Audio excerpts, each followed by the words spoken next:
പപ്പാസ് ചോയ്സിൻ്റെ പുതിയൊരു എപ്പിസോഡിലേക്ക് എല്ലാവർക്കും സ്വാഗതം. ഇന്ന് ഓഗസ്റ്റ് 15, ഇന്ന് സ്വാതന്ത്ര്യ ദിനമാണ്. എല്ലാവർക്കും സ്വാതന്ത്ര്യ ദിനാശംസകൾ. നമുക്ക് ഇന്ന് ഒരു പതാക തയ്യാറാക്കുന്നതിൻ്റെ വീഡിയോ ഞാൻ എടുക്കുന്നത്. നമുക്കതെങ്ങനെയാണ് തയ്യാറാക്കുന്നതെന്ന് നോക്കാം. പതാകയുടെ കളറിൽ ഇടിയപ്പം തയ്യാറാക്കാനാണ് ഞാൻ നോക്കുന്നത്. അതിന് ഞാൻ ക്യാരറ്റ് ചീവി വെച്ചിട്ട് പിഴിഞ്ഞ് ഇതിൻ്റെ നീരെടുത്ത് ഇടിയപ്പം കുഴയ്ക്കണം. പച്ചവെള്ളത്തിൽ കുഴയ്ക്കുന്ന ഇടിയപ്പപ്പൊടിയാണ് ഞാൻ വാങ്ങിച്ചിരുന്നത്.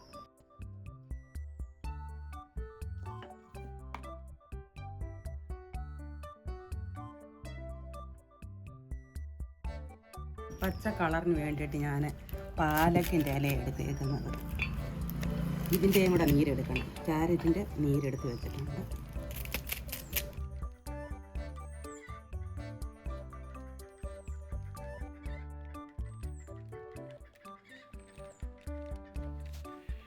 പച്ചവെള്ളത്തിൽ കുഴയ്ക്കുന്ന പൊടിയായതുകൊണ്ട് നമുക്ക് എല്ലാത്തിലും ഉപ്പ് ഇട്ട് കൊടുക്കാം. വെള്ളം ചൂടാക്കേണ്ട ആവശ്യമില്ല. ആദ്യം വെള്ളം ഒഴിച്ച് വെള്ള കളറിലേത് പൊടി കുഴയ്ക്കാം.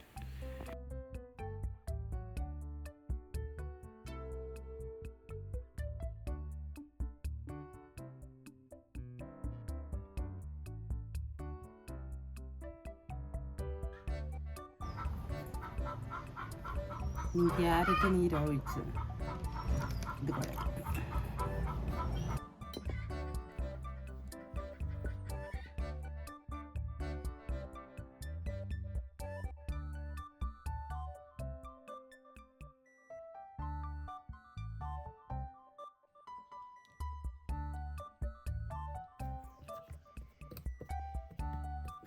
ഓറഞ്ച് കളറിലെ മാവ് റെഡിയായി. പച്ച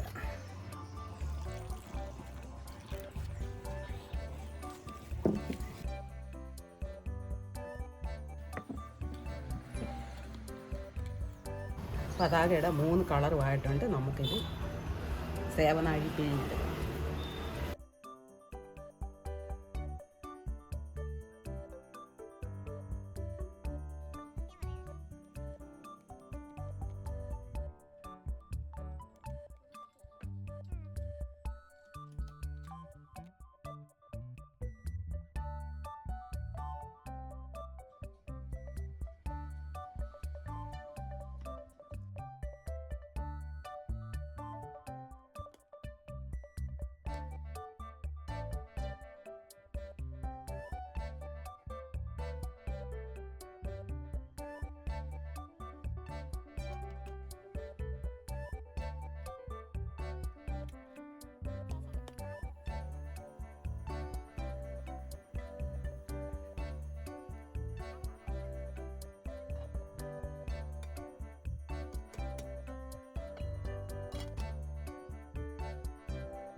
നമ്മുടെ പതാക റെഡി ആയിട്ടുണ്ട്. ഇനി ഇതിൻ്റെ മധ്യത്തിൽ ഒരു അശോകചക്രം വേണ്ടേ. ഇതിന് ഞാൻ ചക്രം ഉണ്ടാക്കി വെച്ചിട്ടുണ്ട്. നമുക്ക് അത് സെറ്റ് ചെയ്യാം. ഇപ്പോഴൊരു പ്രശ്നമുണ്ട്. ഇതിന് കമ്പ് വേണം, അതിനൊരു സ്റ്റിക്ക് വേണം. നമുക്കൊരു സ്റ്റിക്കും കൂടെ വെക്കാം.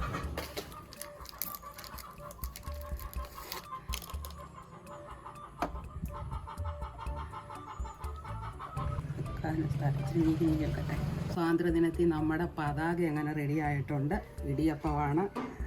ക്യാൻഡിമാൻ്റെ സ്റ്റിക്ക് കൊണ്ടാണ് അതിൻ്റെ സ്റ്റിക്ക് ഉണ്ടാക്കിയിരിക്കുന്നത്. ചൗരിപ്പപ്പടം കൊണ്ട് അതിന് ചക്രം ഉണ്ടാക്കിയിട്ടുണ്ട്. സ്വാതന്ത്ര്യദിനം ആഘോഷിക്കുന്ന ഈ വേളയിൽ എല്ലാവർക്കും ഒരു വിഷമം ഉണ്ടെന്ന് പറഞ്ഞാൽ വയനാട്ടിൽ മരിച്ചുപോയ മനുഷ്യരെ ഓർത്താണ്. അവരുടെ ആത്മശാന്തിക്കായി പ്രാർത്ഥിച്ചുകൊണ്ടും ബാക്കി ജീവിച്ചിരിക്കുന്ന അവിടുത്തെ ആൾക്കാർക്ക് നമ്മളെക്കാളും കഴിയുന്ന സഹായം ഇനിയും ചെയ്യണമെന്ന് അഭ്യർത്ഥിച്ചുകൊണ്ടും ഞാൻ ഈ വീഡിയോ വൈൻഡപ്പ് ചെയ്യുന്നു.